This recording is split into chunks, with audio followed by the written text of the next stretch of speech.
in South Park. About 150 firefighters responded, and the fire injured 3. LA Fire's House of Worship Task Force and Arson Counterterrorism Section are working together to investigate the cause. Chase Beachy is in South Park where this happened. Chase, there was a collapse inside the building.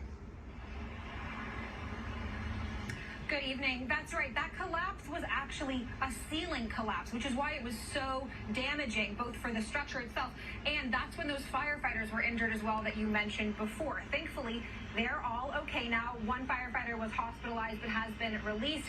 Now the work begins to recover this historic church. Take a look. They're scraping off the ashes from the pulpit. Congregants and assistant pastor Corey Williams were salvaging what they could from the rubble.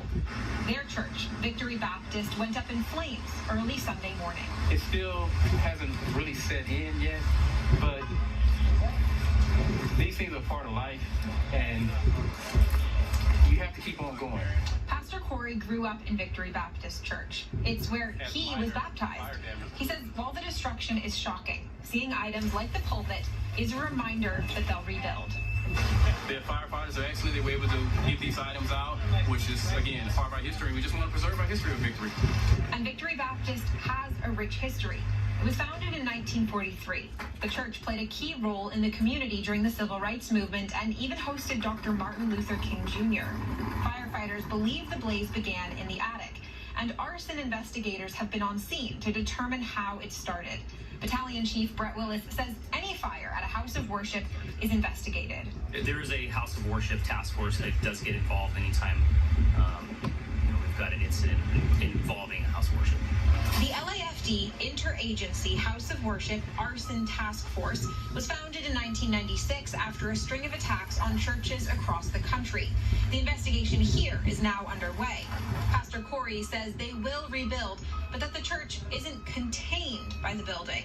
The church is who we are as individuals, and that's why we'll be able to come again on Sunday morning and worship as a church. And as recovery efforts continued, there were more miraculous moments. The church's grand piano was saved. You guys are awesome. Yes, God bless you. Not just you, the fire department, and your family. And in the midst of destruction, as the church pianist played, there was a moment of divinity.